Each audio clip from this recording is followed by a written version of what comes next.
So let's add onto the front, the back, and the sides the same wood material we added to the legs here.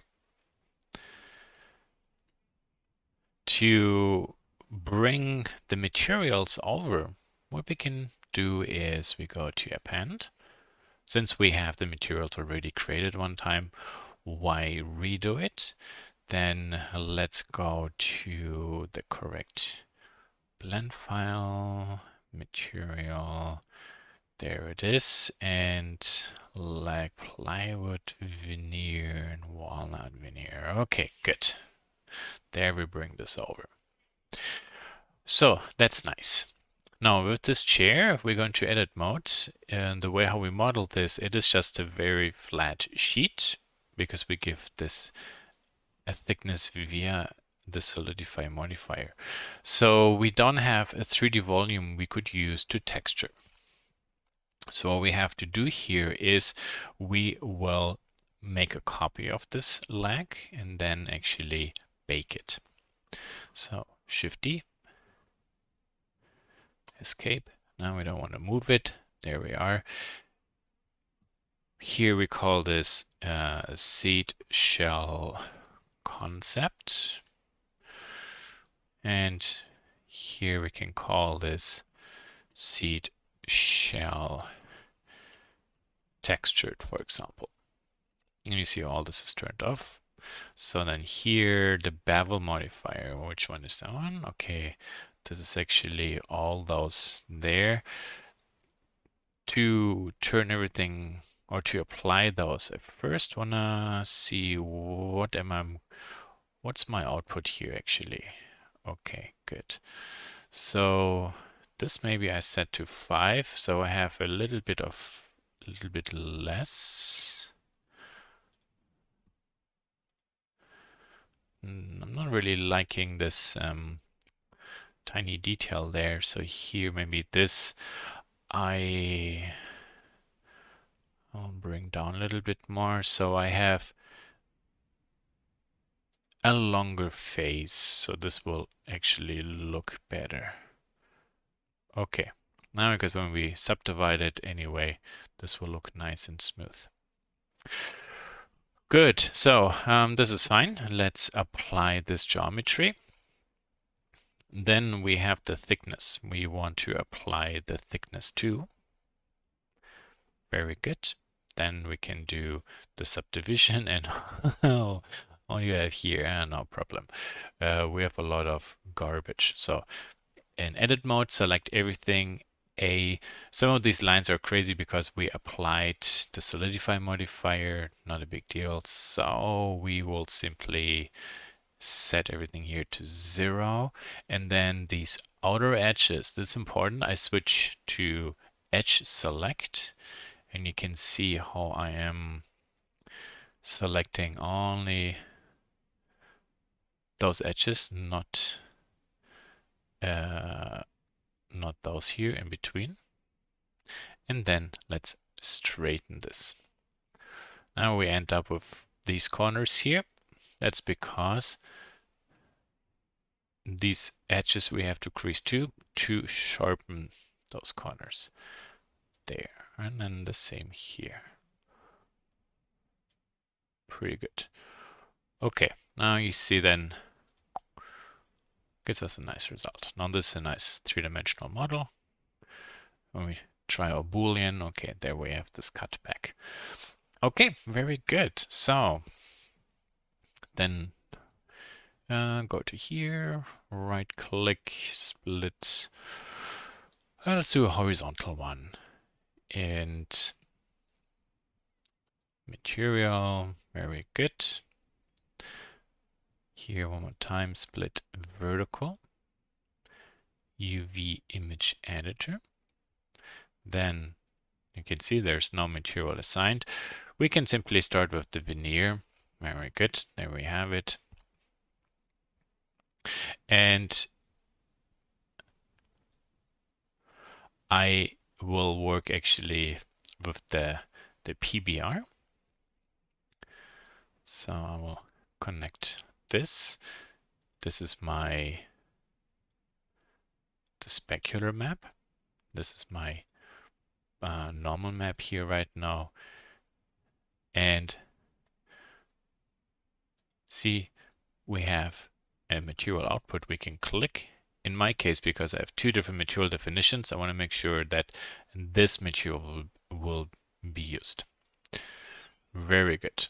Okay, so then here, let's switch into material preview, and then we get kind of like this funny stuff. Right click shade smooth. I'm not sure what's going on here. Okay. Anyway, we haven't really unwrapped the geometry, so let's go into edit mode.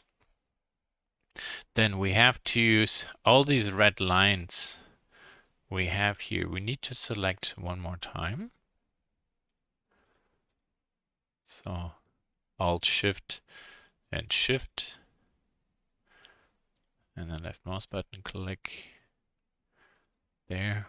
So all those we also will mark seam. Very good. Because now when I click this and press L, you see it only selects this part of the face. There we are. Okay. There's the unwrapping. Yeah, we can see stuff is missing. So you unwrap. Ah, there we are. Now this is actually more correct. L. Oh, AA, click this one, and L. Yeah, this is the back. U and unwrap. To make things easier to see here, let's take a look at this veneer. And there we are. Okay, so the wood actually is horizontal. This is really the way how we want. We can click this front face, press L. Now you see I have all the faces front and back selected, not the sides. And then in here, A, R, and 90. Move this one up, go to here. S, make it a little bit smaller maybe. And there now I have the texture correct. Yeah, okay. Now if I want in edit modes in UV map, UV editor S and X, this is not necessarily correct, but I can force, for example, more texture in or less. Well, less we definitely don't want because this looks wrong. But sometimes we can create a nice packing when we put more in. I simply keep it as is.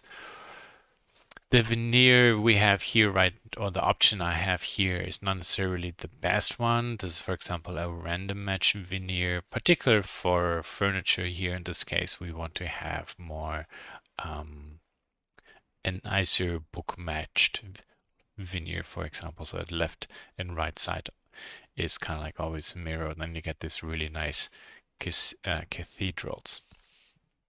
Anyway, for what we have here right now and the lecture, this is perfectly fine. Good. So one more time, let's see how this looks when we add the roughness to the specular map. Now it gives it a very kind of like a rough coded part. Reflectivity is very strong. Probably doesn't need to be as strong. Yeah. Now this is something for us to play with. We covered this extensively in previous videos, so I won't go into detail here too much. Now we have to do the sides. Actually, pretty easy. So I will select the sides. Alt click on this edge face. You see how it selected the whole loop. Kind of cool, no? When I now press U and unwrap, I get this. And you might remember also here we have the edges seamed, which is why, how could I say that? This is all broken up into tiny pieces. Let me undo this. So this edge here I will select, and this edge, and this edge, and this edge. Nope. this edge, and then go edge, clear seam. Very good. And then Alt click on this. I selected Alt, or press Alt and then click on this edge of these two faces. This way then Blender understands the direction how it has to select the faces. U and unwrap, and there you see we get a nice ring. And that's not really what we want. So that's the reason why these corners, because they all have to be textured individually, this all needs to be seamed. Okay. So one more time, U and unwrap. Okay. Now, let's say, okay, I unwrap this one. Here's my plywood. These faces selected plus plywood assign, and I'm done. And no, we're not, because this is complete garbage. You see how the flow is totally wrong. Okay. So how could we fix this? And why is this flow bad? Well, if we take a look at the UV unmapping, you can see how the geometry was unrolled. It's not horizontal, and that's the main problem. If I want the plywood to really flow the way how it's bent, the geometry here needs to be straight. Here and here, that's for example super easy. Okay, A R90, there we are, and G and Y, bring this one up to there.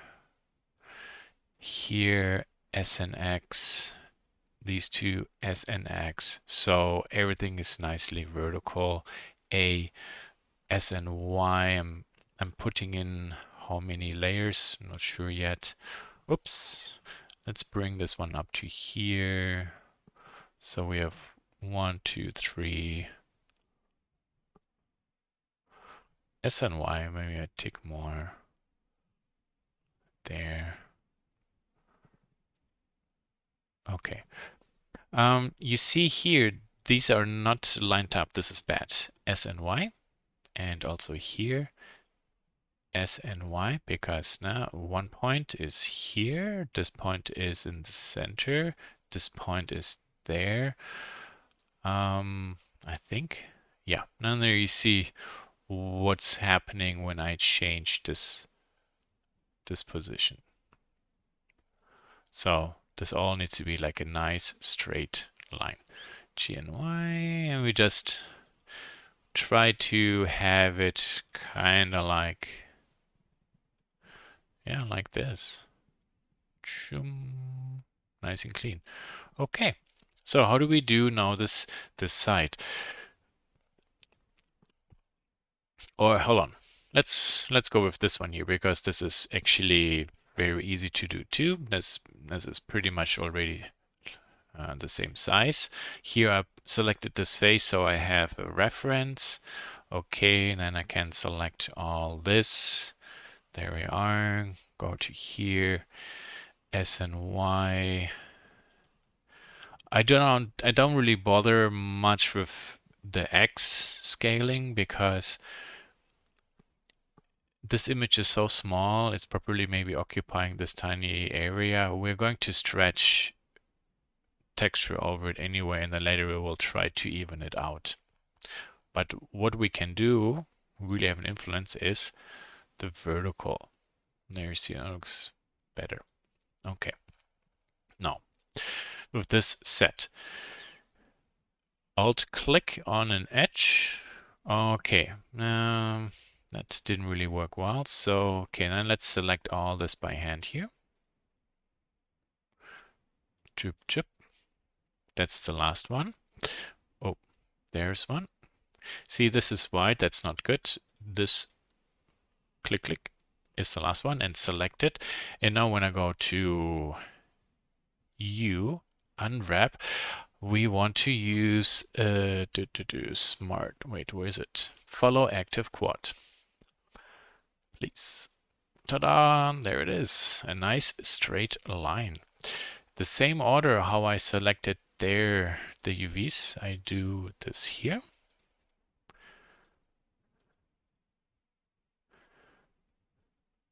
I'm just making sure I'm not selecting anything else. Okay, U active there. We also have even length.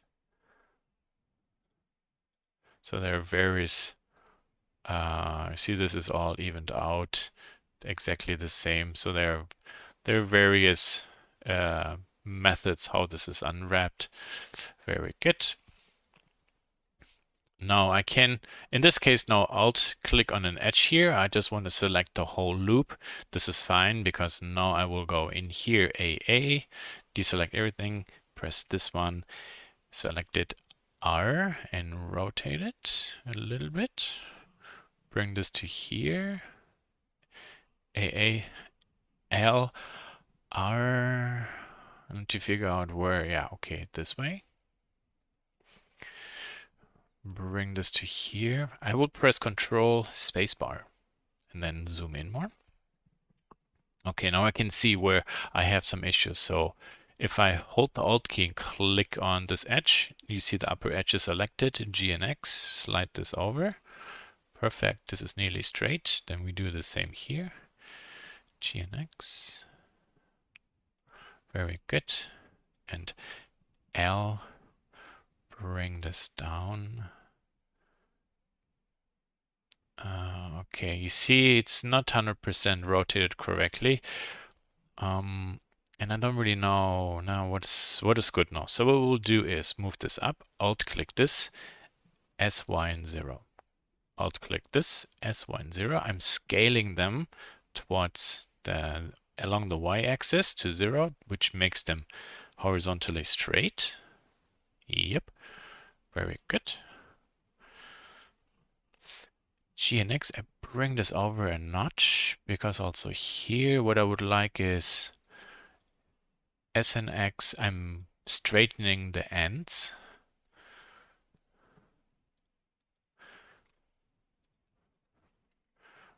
It will make sense just in a second.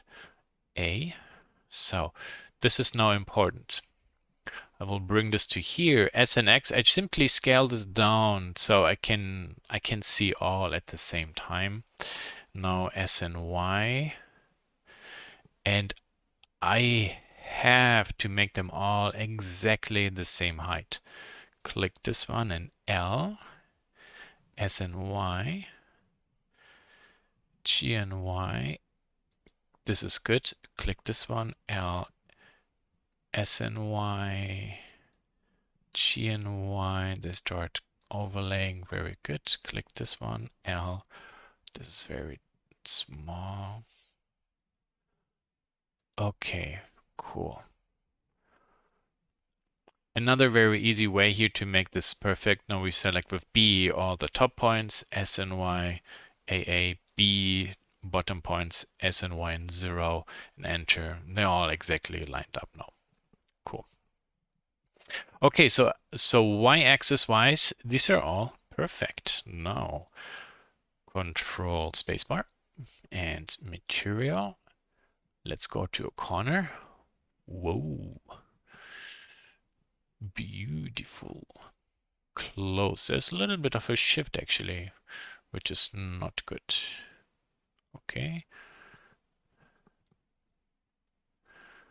Horse things here. So now we have to figure out, well, why is there an offset? The top and the bottom we lined up, but are maybe some of these faces flipped? No? So I will select U and U, and you see I have this selected, and I can press A.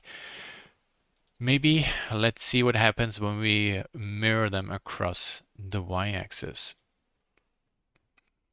Let's zoom in here a little bit.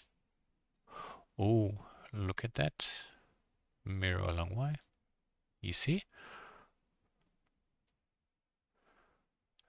There. So this lower point here, which is here, is also here. So you see this edge lines up to there, this edge lines up to there on the image. Before this was different, and that was the main reason why we had this little bit of an offset. So here, this whole thing, I will select, to make this selection a little bit easier, by the way, AA, I will select all the faces here. Yeah, and hide them. You see now it's just this rim. So much easier now. Press C and then select all this stuff. Much easier. So all this is selected. And another mirror along Y. Oh. Oh yeah, this rotates in the inside. This is fine. The exterior edge is good. Let's take a look. Yeah. Perfect matchup. Let's go to here. So this means, so this is bad. What do we have here? Bad too. So the easiest thing here is to select these two faces, A and then Control M and Y, enter. Perfect. See? Beautiful. Alt H to show everything. And there now we have actually what I consider a professionally unwrapped piece of furniture. The top veneer is very easy to do. Most people do this. The side veneer, that's a little bit more tricky, and some programs can't really give you also the geometry, kind of like you being so nicely like it's like rectangles which we can unbend and straighten out. Some programs don't have these faces to unwrap it and chain them. Then yeah, you can't do this. Again, this is one of the nice things about having choice. So with Blender here, the same would be with Maya or 3D Max, because this is polygon based. We can model the faces so it will look exactly the way how we need it. So pretty good. Last thing maybe to do, we can select everything. And then S and X, we simply force a little bit more of texture in. S and X, there we are. Very good. Now, I'm curious if I go over, so I make this longer, do we actually start seeing seams? Yeah, so there you see like, this is the whole image. Look how big this is now. I made this really large. Yep, so a little bit smaller. So I'm trying to find a scale where this looks like good. Yeah, maybe like there. Okay, the only thing that's maybe left to figure out in terms of relationship. So press L. What is this? So this is actually a top piece or a bottom piece. When these other are that long, so this is the side, and these are too long, so S and X, I just try to scale them down proportionally. Like this length is like 1, 2, 3, 1, 2, 3, a little bit longer. Very good. And then there we have this. You see how I made this one smaller. L, S and X, scale this one down. G and X, now bring this over. S and X, there. Very good. So this way, because this is left to right, a tileable texture means this edge is exactly the same like this edge. You will not see, even if we tile it, the stepping. This is perfect. So this way we can, and then in this case, actually, put more texture simply into the, or not into, onto the object by scaling this object, scaling the UV map more or less. Now, we're tiling more. We're tiling less. Like if we go really tiny, you see this looks like like a vector thing. And when we add more, you start at one point seeing more details.